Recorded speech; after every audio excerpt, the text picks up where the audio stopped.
We are already at episode 33.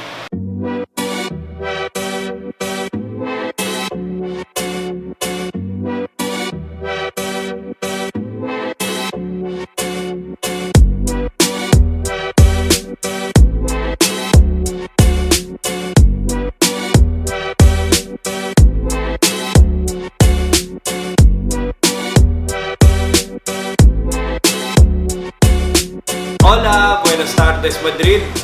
I'm back. Andito na ako ulit sa Pilipinas.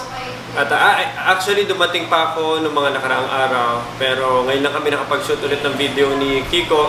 So unang-una gusto ko muna kamustahin lahat ng mga nasa branches dyan. Dahil kayo yung malalayo dito sa Manila.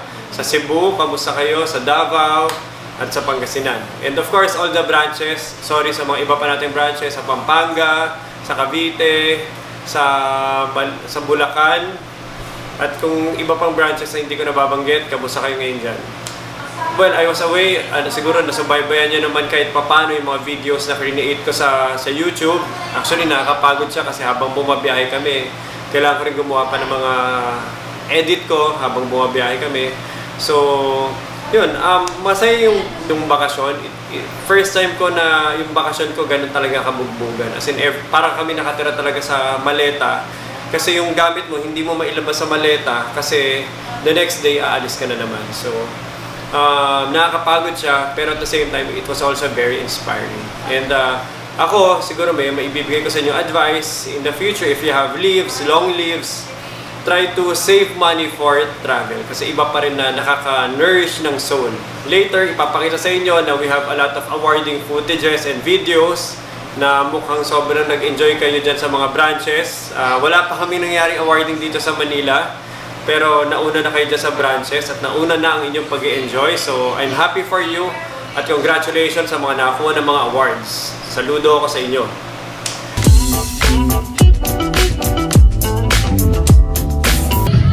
Tao, bagay, hayop, lugar, pangyari. Ano ba to? Ano ba to? Ano ba to?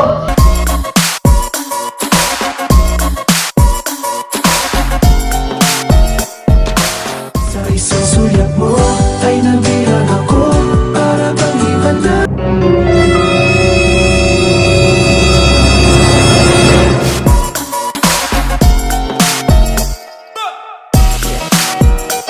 Oh, ang isang katulad mo.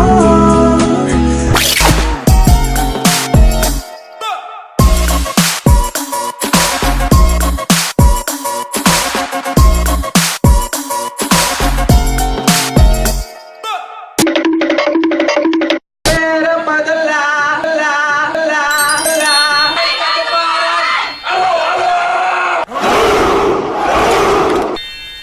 See, old friend.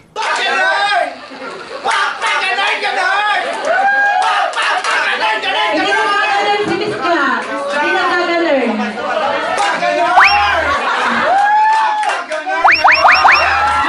Nagsasayaw si Miss ka.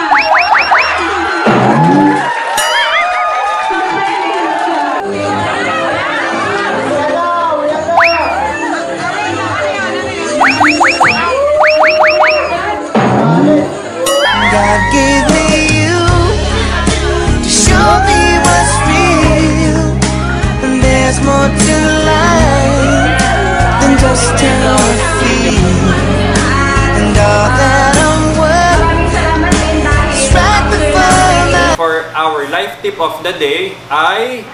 Okay, kamusta kayo dyan sa office? Gusto ko lang bigyan ng isang mensahe siguro. Siguro ang life tip of the day ay don't lose your positivity. If you lose your positivity, it's game over. So, in Tagalog, pag nawalang yung pagiging positive, tapos na po ang laban. At kaya ko lang gusto i-share sa inyo yon kasi gusto ko lang ma-realize nyo sa lahat ng mga bagay na gusto nyo gawin sa buhay. Pag nawala yung pagiging positive, yun yung parang pag-akit namin sa bundok, yung kinakapitan nyo para dun sa akyat na gusto nyo akyatin sa buhay. So if you lose your positivity, parang na kayo nalaglag sa bundok. Okay? So I hope na-enjoy nyo tong view na to. And gusto ko lang batiin yung pamilya de Guzman dyan na nagpapabate dahil ikaw ang nag-comment At ikaw nagbanggit ng inyong pangalan, gusto ko lang kayo batiin. Kay Brian, Jane, at kay Baby Yada at sa buong De Guzman family dyan sa Urbistondo. Kumusta kay lahat? Dinadala ko ang inyong pangalan dito sa pinakatuktok ng Huayna Picchu. At yun ang Machu Picchu. So bye guys, I hope na enjoy nyo to. Maraming salamat, bye-bye. Mabuhay Philippines. Peace! Maraming salamat sa panonood nyo ngayon and hopefully eto na bagong episodes ulit.